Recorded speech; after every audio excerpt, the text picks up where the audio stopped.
everyone is capable of being an incredible educator. And for those of you that are homeschool educators, there's some research that absolutely documents that the parents are the first and best educator a child can ever have. There is no one that can replace you.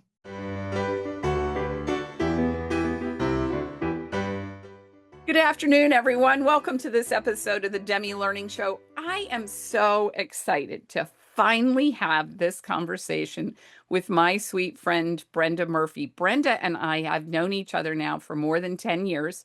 We met each other in 2016 at an HSLDA event, and we fell in love. We just absolutely had so many things in common.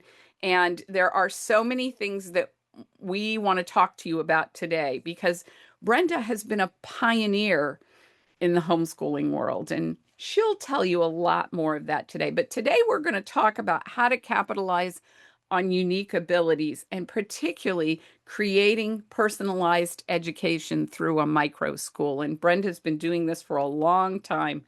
She'll have lots of things to say to you. Brenda, introduce yourself and then we'll get started in earnest. Oh, well, thank you, Gretchen. I'm so glad to be here today. I've really looked forward to this conversation because it's really just sharing and giving a little window to a lot of people questions we've had before. So, I am Dr. Brenda Murphy, and I have been in this field for many, many years, over 30. In fact, I think we were one of the first micro schools that began. In fact, when we started our micro school, there was not a term microschool, and we actually called ourselves tiny schools because at that time, one of my five sons was involved in the tiny house movement, which some people may know about. And it just seemed, well, if you're doing and living in tiny houses, well, maybe students could come to a tiny school, which is what we called it way back then. So, yeah, we've been doing this and loving it all the way through. So, Brenda, how many students do you have in a typical year? Well, in our micro school, and what's so cool, wonderful about micro schools is they are what the founder or their community needs. And I have chosen to work in what I call falling through the crack kids, the kids who have attention issues but are really bright and they don't do well in traditional classrooms. We work with kids who've experienced trauma. We work with kids who are really bright but have health issues that disallow their ability to learn in a traditional way. And so typically our max here in our and I am in little building. It's a house we purchased about my goodness, 25, 30 years ago and converted into a small micro school. The most we've been able to have has been 20. That's about what the facility will handle. And then we have ranged anywhere from 1 through 20, and it just depends on what the students need. And for me, the beauty of what we've pioneered here at SailAway is that we have always fit what we do to the student. We don't force any student to fit into what we do. We look at each student individually and create what is necessary for them to learn and achieve and grow. So, are all these children in the same classroom, or are you tailoring information so that maybe you have two children here and another child, Well, 10 children across the hall, or? it looks different every year. And the answer is yes. It often will have that appeal. You know, sometimes there's a child that needs special one-on-one in one particular area. And so that child will be taken away to work in that way or to learn in that way. I have to say, I have a prejudice against the word work. That's not what our kids are doing. What our kids are doing, I call them scholars, what our scholars do is they're learning. And learning has a different feel to it than work because when you're learning, it's like you're you're getting in there in that soil and you're loosening that hard stuff and making it ready to plant seeds that are growing to something that's interesting and fun or is productive and ready for something to that you can harvest and eat. And so that's an approach that we've always taken, and we look at it as just an exciting opportunity of life, rather than, okay, get your work done. And as a PhD, and I'll try not to get off too much into that, but the work that I did, my research while I was working in that doctoral, demonstrated that what we say, and I would hear this quite often, is get your work done, do your work. Okay, I'm guilty of doing the same thing. I might be guilty as well of saying to my children that their academics were their job. So, Well, I yeah. mean, that's true too. I mean, I'm not going to condemn that at all. Um, but what I noticed in the research is that when the students or the children or the scholars thought that they were just engaging in learning, which was something that became part of who they were, rather than just getting this work done, getting the work done often is just doing something for someone else. It's like if you were working in a manufacturing plant and you were just, hammering out, widgets of some Right. sort. And Sure. that is getting your work done. And the payoff is good because you're going to get a good paycheck, hopefully, at the end of the day. And part of the learning is, yes, you're going to be able to get a reward at the end of it, but there's something more that when you do it for the joy and the delight and the wonder of learning and developing yourself. And we found over the years, because we've been doing this a long time, that some of the really reticent kids, when you showed them a different way that this thing called academics could and should be done, that their whole demeanor, their whole lives changed, their whole world changed. In fact, we often would have parents who would bring their kids here from, a very disruptive environment wherever they were, that they often commented was, well, I don't know about so much about the academics, but our home is so much better. The, Wow. yeah. So, Yes, because you're meeting the needs of the whole child. So yes, I think your story is fascinating because you have a tenacity that is breathtaking. You are a mother of multiple children, and right. you started experiencing this when your children were young. So tell us a little bit of the history of what evolved to what you call SailAway Academy. You're right. I have five sons, and Which, okay, so let's take a breath. That's a lot of testosterone. oh, So, it is. It is. Yeah, it is a lot. And um, my oldest son, like many firstborns, were Mr. Perfect in everything. When he was young, I put him in preschool. He did great. He did everything he was supposed to do on time and well, and always the teacher's pet. And he's several years older than my second son. And when my oldest son was in school, and he went to public school initially, and had a wonderful experience in many ways, I would take my younger son to the classroom because, of course, I was a room mother. I went to help. And so after interacting, and the teacher was great, kindergartner, so my young son, 1, 2 years old, was okay there, and I didn't have to get a babysitter. And so as she got to know my second son, she would take me aside, and finally at the end of the year, she said, "Do you mind," after becoming a good friend, she said, "Do you mind if I give you a piece of advice?" And I said, "Sure." She said, "Please do not enroll him here at Pearson Town, because I've met kids like him, and I know by the time he's in the second grade, what he's going to have is a file about that thick that he will never be able to live down." And wow. I kind of knew that about him, because even as like an infant, when he was crawling around and exploring, we moved into a house and we had a bookcase. I put the books on the shelf. He came over and started taking them off the shelf. And I said, "No, Nathan, don't do that." And he just, the kid, he kept doing it, kept doing it. So I looked over his daddy, the figure of authority. And so I like, give me some help here. And so Nathan was joining, and he looked over and caught Nathan's eye. He says, Nathan, no, do not do that, or whatever he said. And Nathan turned around, looked at him, looked at me, and pulled more books off the shelf, and then looked at us. And my husband and I looked at each other, and it was like, uh-oh, we knew we're in for a real You're in for a treat. ride. And so I got him in a mother's morning out program, and he was about 3.5, 4, and he was very always excellent with his hands.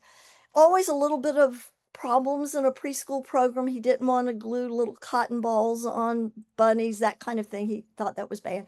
So he'd love it when they'd go outside and chain link fence. Well, there were woods around that playground, and so he managed to compromise the lock on the chain link fence. He led two other little boys into the woods, and they found a rotten log. He turned it over, and they were exploring what was going on under the log. And they weren't doing anything bad, but it absolutely struck terror in the it was a moms, we worked for each other, and they said, "We're sorry, he cannot come back." So here I had this bright, yes, independent minded, a little bit hard to control sometimes son that was kicked out of a school. And so I didn't know what to do. And finally, that was in the time in the 80s, just when homeschool was becoming more popular, and or at least people heard about it. At least But people had heard about it, but that was still, you were still on the fringe then. yes, yes, yes. And he wanted me to homeschool. I said, absolutely not. But when that happened, I started looking at it, and it was about the time that the first Mary Pride book came out. Mm-hmm. And I got that, scoured it, had a really good friend who was really good at typing and all of that. And she sent out dozens of letters to all the companies because there was nothing where we were. Sure. There, there was nothing virtually. There were some things, but that's a longer story. I won't tell that. But um, so I listened, looked at all the catalogs and found different approaches and tried dozens of them with my son. One of the wonderful things was I thought, okay, he's going to love this program because all my friends, maybe there was a group of maybe 10 or 12 that were homeschooling, and he got it. We were working through it, and I gave him a workbook with some things to do, and he took it and he looked at it and he looked at it, and then finally he picked up his pencil, but not like he had been taught. He picked it up like this, stabbed it in the floor, went, and looked at me and grinned. And so I had to find an alternative, and that was hard back then. How do you find an alternative? So I was able to do that. And that led me down the path of, alternative ways of learning to read and alternative ways of teaching math. And there was one woman at the homeschool fair. I was in North Carolina at the time. That was one of our commonalities was we were Right. both from North Carolina. And there weren't that many people there, but I went into a preschool workshop, and there was one piece of advice I still use that she gave because I was terrified. I didn't know if I could teach, and because I didn't know a lot, and it was hard to get information. You had to go to the library, you had to do all of that. And so she said, whenever a child said, Mom, what's that all about? And you don't know, the best thing to do was say, I don't know, let's find out. I had never heard that before. It's pretty common, I think, now. But that was the one thing. It gave me permission to get off of the playbook, off of the script, and go with where not only my head knew he needed to go academically, but where my heart told me to go as well. That's And so so awesome. that is how it all began. That is pretty amazing that you had the opportunity to do that, and look at the legacy now that you have laid. So, when did you first create a micro school? It was about 1998, so we Wow. Okay. predated we predated. So it So wasn't even called a micro school it then, was because I not don't think that term was coined at that point. no, it was not to my knowledge, from my research, um, that term was coined about 2016 by Education Week because there were some of those initial kind of people who were building schools. It was really kind of a business proposition as much as a school at about 2008, 2009. And initially, they would say that a micro school was one that would have a different kind of a focus with, and I think, if I remember correctly, it was up to 129 students. Now, I started finding that, I said, that's not a micro school, in my opinion. You know, No, and when I first met you in 2016, you were saying tiny, you were still saying tiny school then yes, as yeah. well. Yeah, it was 2018, I think I met a woman. I've been so blessed to have many people to support and help me through. And one of the chambers of commerce has helped me in many ways and put me with a mentor who was very successful in the as a business as an education business entrepreneur. And she is the one who discovered that term. And she said, Brenda, I know what you do no one else is doing, but there evidently are some pockets, and Ed Week has anointed it micro school. So don't try to buck the system, just adopt that as your own, which is what we do. But the reason that we started was after I'd been homeschooling for a while, I got very interested in alternative ways of teaching reading. And always been interested in that and got certified in one of the multisensory methodologies and was teaching classes, mostly homeschool families. How do you teach a little bit differently when your child is not learning to read? What are some other ways? And so I got involved in that and started doing tutoring just in my little community. There's, here in rural East Tennessee, and started having students that were not just homeschool. Most of my first students were homeschool students from as an offshoot of teaching parents how to teach. They found they couldn't and came to me and said, I can't teach my child. Would you mind having my child, my son, my daughter join your 4 or 5 kids? So I already had a school going. I mean, when you have 4 or 5 kids, um, my 4 younger ones, I homeschooled K-12. My older son was kind of a hodgepodge of public school, private school, homeschool, public school, and uh, when we moved to a rural community, there were only 3 homeschool families in our county that I knew of. The other 2 were girls, and my son was very social, and it was a wonderful environment. So he went to a public school. Um, and then then I started just offering tutoring in the community. And some of the tutoring students, parents approached me and said, we're not real happy with the next step for our child's education. Can my child come to yours? And then at that time, I realized that what I was doing was more than an informal Sure. homeschool kind of thing and Sure. started Isn't investing. it fascinating though when you're willing to learn and be out there on the tip end of the spear as far as learning how am I going to make this happen? Yes, What bubbles up and how things come to you. Um, d- were was Nathan the only challenge, or did you have younger boys who I were? had younger boys. That one of them, a dear friend, is a school psychologist, and I was concerned because one of them was really just not advancing. And Mm, this was before I actually started the micro school, and she did some assessments on several of my children. And with that one, she said, she didn't give me any real specifics, but she said, keep him at home. Do not put him in a public school because whatever you do for him is going to be better.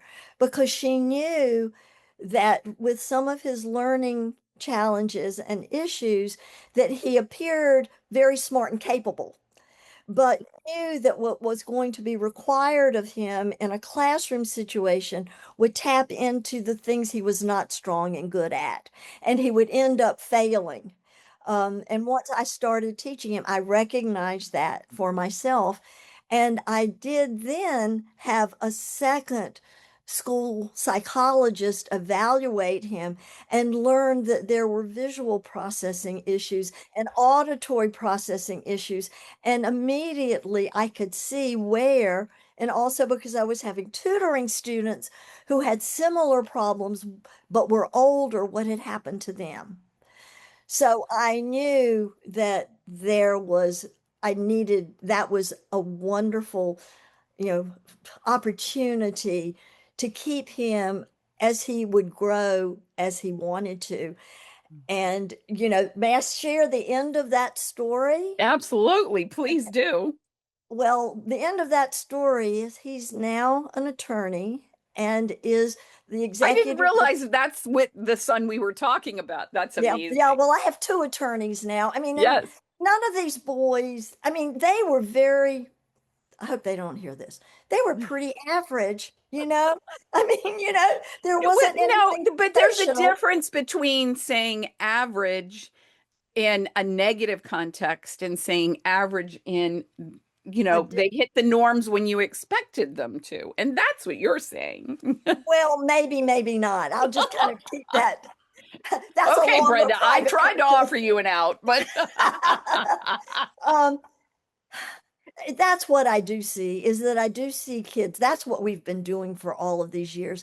And that was kind of the training ground with my own, was that you could see from psychoeducational assessments, which are absolutely powerful instruments to let you know where kids are capable and where they struggle. And so when you have that information, then you're able to create your learning environment to meet those needs. And when you end up with resistance, and resistance in a child is not something where they're trying to really make you go crazy or to ruin your day or anything else. That resistance is because they're in trouble. They yes, hurt. I'm so glad that you said this because you said this to me when we were sitting out in the beautiful weather on Boston Common last September. And this is why I think this is so important. Parents often think that resistance equates with rebellion, and sometimes resistance is fear. I don't know what's wrong. I'm scared, and so I'm going to put up a brave front by pushing back on you. Absolutely. And that you've said that in a very gentle way. Often with the clients that we have here that have children that may end up in an alternative school because Mhm. they've not been quite so gentle in that resistance, is that they're very much like, yeah, I hate this comparison, but it's really accurate. If you have an animal, a dog or a cat, that you have cornered, they're not going to gently be there. They're going to come out fighting because they're going to protect themselves. So very often these combative kids, it's that they are protecting themselves, and that's kind of just the human natural way of doing it.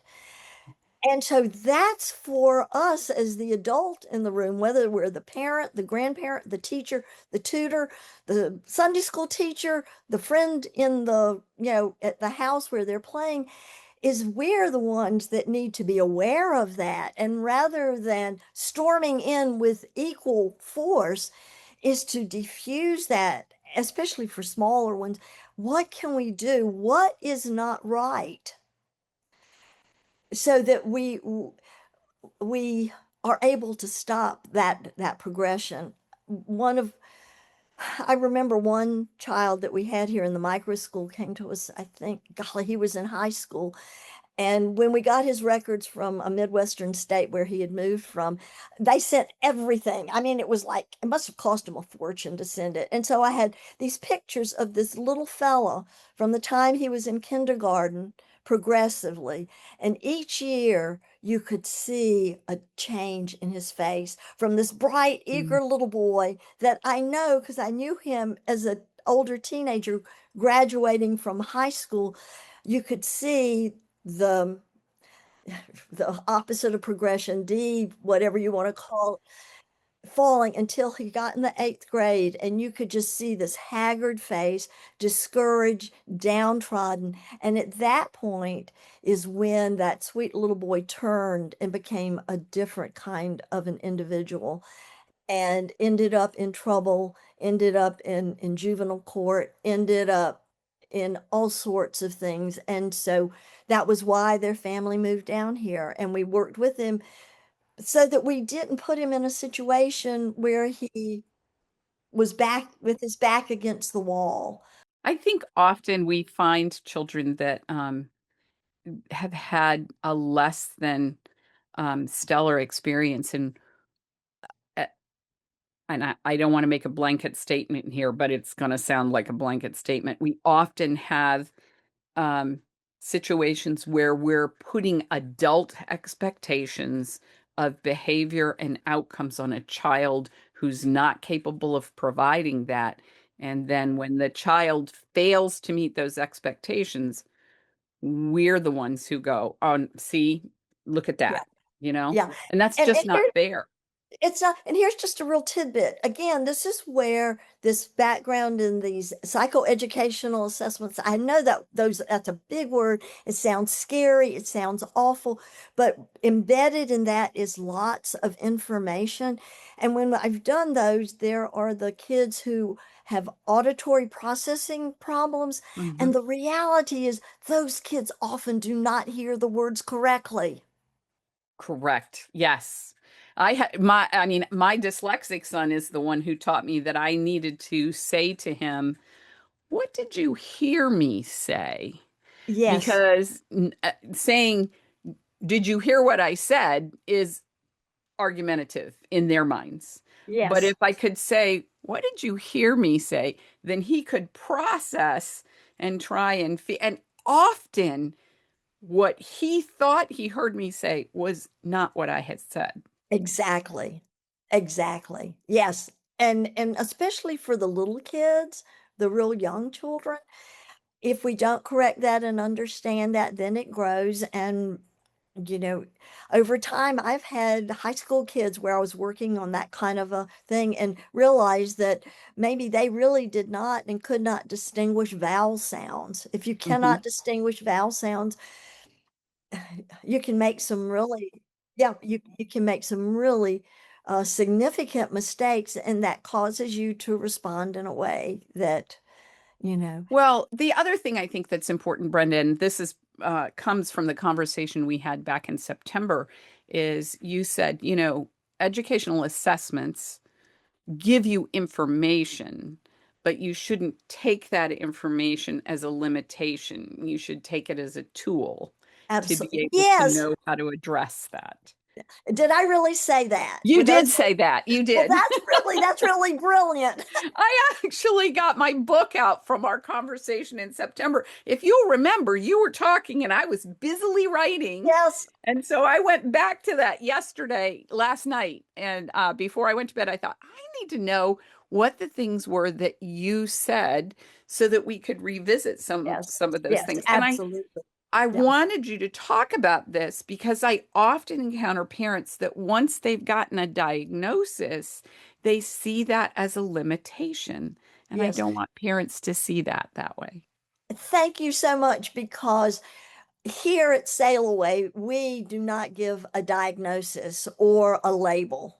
We do not. We look at those assessments. It is a tool, it's a piece of information to guide us in how to change the trajectory of an individual's life. And that's what we look at. And um, actually, when someone has that label, they will walk in it. They will Sure, walk in it. sure. And often children, they don't see themselves in that way at all. They're not really aware of that. And if we don't broadcast that or shout that with a megaphone, they're not going to know. And And the reality, and I've just seen it for these 30 years, so many of the children that come to us with these issues, that if you know what you're doing, that by the time they graduate, they no longer wear that label. Right. Exactly. I had the privilege this past weekend of having a mom come up to me with her phone. Her daughter had recorded a video.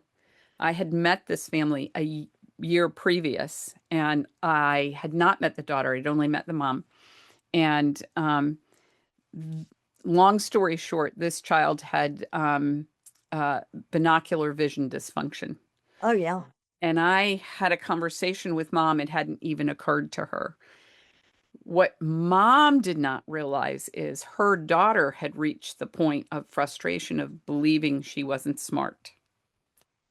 And Mhm. so here we are a year later. Mom heard me, sought intervention for her daughter, and her daughter is now, she was 5 grade levels behind mathematically and is now almost at grade level in 1 year.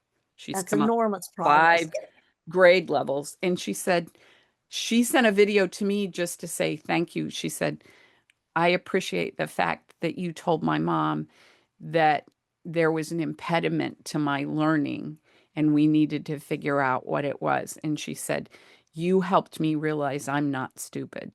Yes, and that triggers, something that happened many years ago. Because often with our families, we also do kind of a, an intake summary. Does your child do this or do that, whatever? And this particular one, and this is rare happening, the child was actually in the room, but at a different part, totally engaged in something different.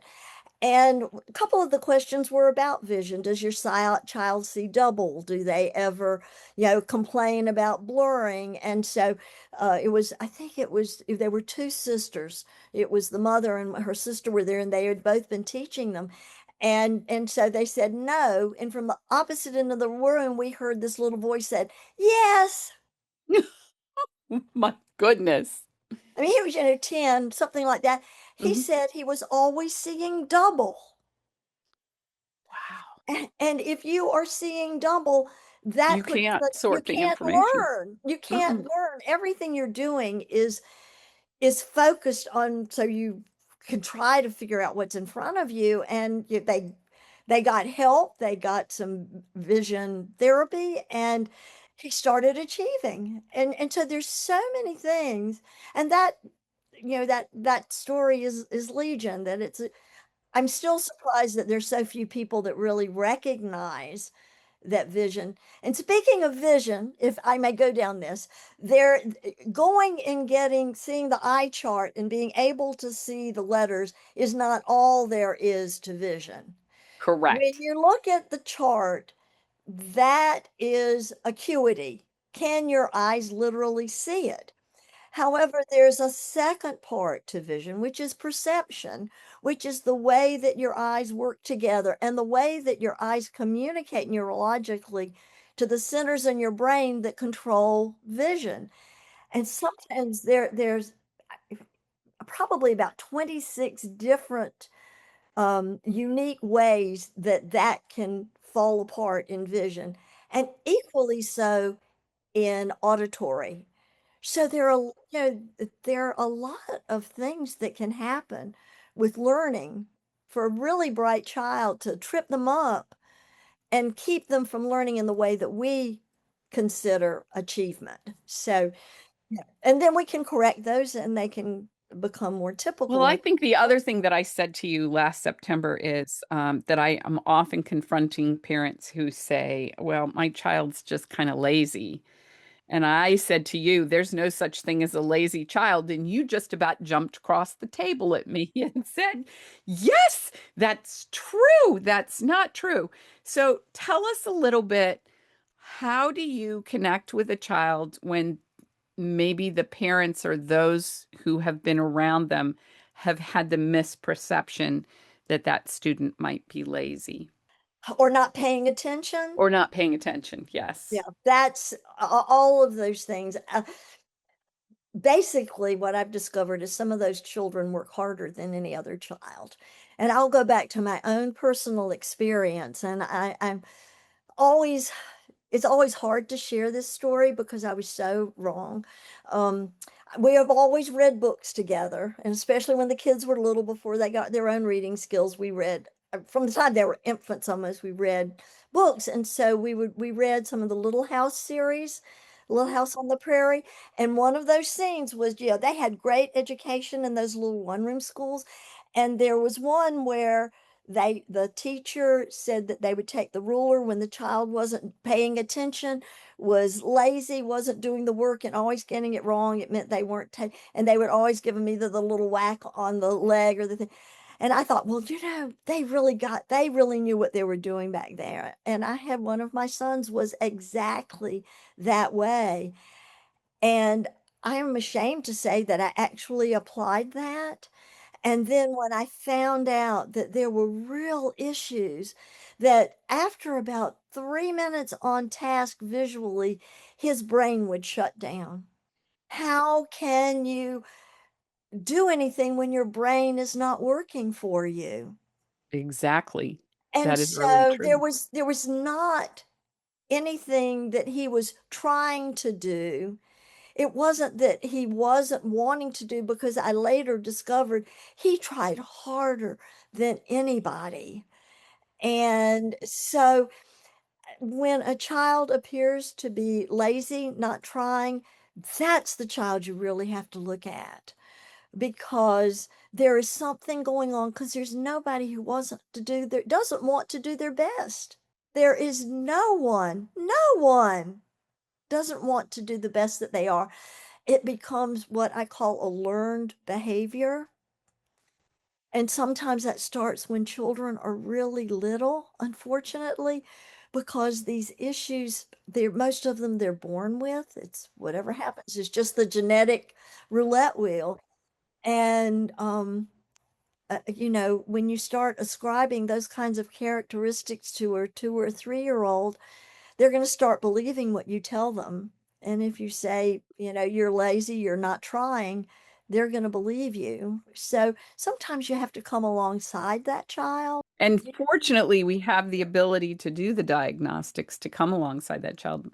My Yes. husband is an acute dyslexic, but he was educated in the 70s Oh and he my. was labeled as lazy Yes. and unmotivated because he was exhausted all the Yes. time trying to stay focused academically. Ironically, he's probably one of the smartest people I've ever known, but you can't measure his intelligence in the same way because the words betray him on a page. Absolutely. And you know what's interesting, and that just sort of triggers for us, because we've dealt with some very low functioning kids as well as those that are very capable. And there is one test that is geared, that can show ability, that is a nonverbal. You do not have to speak in order to show what you know. So oftentimes, especially with the kids that do have some severe areas within their brain that have been damaged. But the brain is an incredibly miraculous organ, and heals itself in ways that are unbelievable, that that it can go in there and work make another part of the brain operate. So you don't have to be, if that one's not working, it will grow into another part. Brenda, do you offer these kind of educational I know the answer to this question, but I'm setting you up. Yes, okay. You offer these educational diagnostics to families who are not necessarily enrolled in your micro school. So if I Absolutely. had a family who had a child and they're just trying to figure out what on earth is going on, you would have the ability to come alongside that family and help them Yes, yes, create we some do. clearer pictures, correct? Absolutely. We have a licensed school psychologist that we've been working with for almost 15 years, 16 years, and very We actually had one child who came, did the assessments, and were really upset that the next day when I was talking to parents that he wasn't gonna do another assessment. Uh, Well, I apparently know. then he enjoyed your Oh, presence. Yeah. he is wonderful, and yes, and we do that, and we look at it in a way that a lot of others don't. When people come to us, it's private, which means we do not give those reports to anyone. Mm. Families have the only copy unless they give us written permission to share it, give us a legal release to share it with anyone else. So that way they can choose to share it or choose to not share it. And that gives them, especially when the children are younger, and we can work them out of those issues so that by the time they get to high school or going into college, they can go without having to have any modifications. In the closing moments, what would what would you want parents to take away from this conversation? Everyone is capable of being an incredible educator.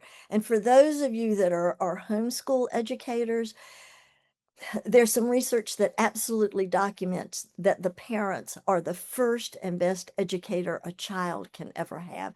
There is no one that can replace you. I love that. No one that can replace you. Yeah, I Absolutely not. couldn't say it any better. Brenda, thank you so much for taking time away. We're in the middle of your school day, but you felt this was Absolutely. important enough to step away and spend an hour with me. When you go back to the classroom, would you please thank your students for allowing you to come share with us so that we can share this message to a wider audience because I think it's wildly important.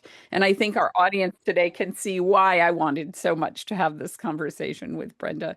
I want to thank all of our audience for allowing us to come into your room, your wherever you are, your classroom, your homeroom, your home, your living room, and allow us to come alongside you in your educational journey. We don't take this lightly, and it's my very great privilege to find folks like Brenda to come and share with you because I think it makes your journey richer.